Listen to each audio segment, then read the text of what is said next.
Israel ने Iran पर जबरदस्त हमला कर दिया है।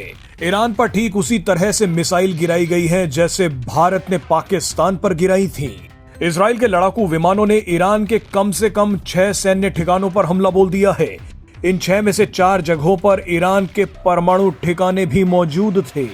बताया जा रहा है कि ईरान परमाणु हथियार बनाने ही वाला था, मगर इजराइल ने उससे पहले ही जबरदस्त हवाई हमले कर दिए और ईरान के परमाणु हथियारों को बर्बाद कर दिया।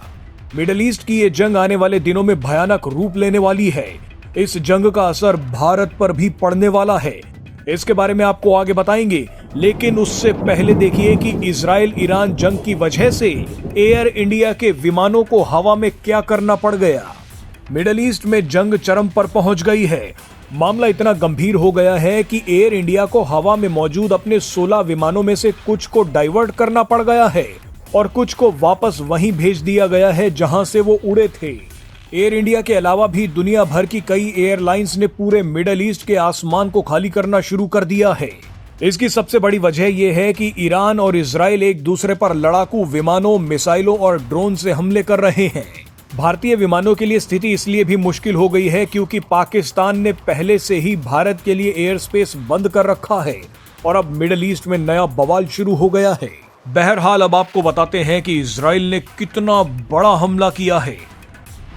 इजराइल ने ईरान के खिलाफ ऑपरेशन राइजिंग लॉयन लॉन्च किया है।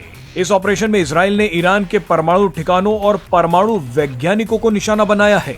रिपोर्ट्स के मुताबिक इजराइल ने ईरान की सबसे बड़ी और सबसे महत्वपूर्ण न्यूक्लियर फैसिलिटी नतांज को उड़ा दिया है। नतांज न्यूक्लियर फैसिलिटी को ईरान के न्यूक्लियर प्रोग्राम का दिल कहा जाता है, लेकिन अब यह बर्बाद हो चुकी है। ये ठीक वैसा ही है जैसा कुछ दिनों पहले पाकिस्तान के साथ हुआ था। पाकिस्तान के चगाई इलाके के आसपास भी न्यूक्लियर फैसिलिटीज में ऐसा ही धमाका हुआ था।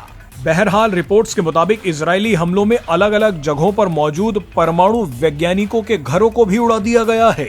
जिस समय ये हमला किया गया उस समय अपने घरों में परमाणु वैज्ञानिक मौजूद थे, यानी इजराइल ने उन परमाणु वैज्ञानिकों को ही उड़ा दिया जो ईरान के परमाणु हथियार बना रहे थे।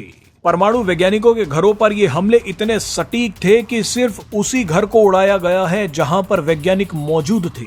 इजराइल के इस भयानक हमले में ईरानी सेना के 2 सबसे बड़े मिलिट्री ऑफिसर्स भी मारे गए हैं। पहले हैं ईरानी सशस्त्र बलों के chief of staff major general Hussain Bagheri और दूसरे हैं रेवोल्यूशनरी गार्ड्स के चीफ कमांडर हुसैन सलामी। ये दोनों ही ईरान के टॉप मिलिट्री ऑफिसर्स थे। इजराइल और ईरान के बीच शुरू हुई इस बड़ी जंग का सीधा असर भारत पर भी पड़ने वाला है, क्योंकि इजराइल और ईरान दोनों ही भारत के मित्र देश हैं। इजराइल के साथ भारत के रणनीतिक और सैन्य संबंध हैं, तो वहीं ईरान में भी भारत का रणनीतिक प्रोजेक्ट चाबहार पोर्ट चल रहा है। चाबहार के जरिए ही भारत इस इलाके में अपनी पकड़ मजबूत कर रहा है। भारत ने एक बड़ा बयान देते हुए इजराइल और ईरान दोनों से बातचीत के रास्ते पर आने के लिए कहा है। भारत ने कहा है कि जंग से बचना चाहिए। भारत ने इस पूरे इलाके में मौजूद भारतीय लोगों से भी सतर्क रहने के लिए कहा है।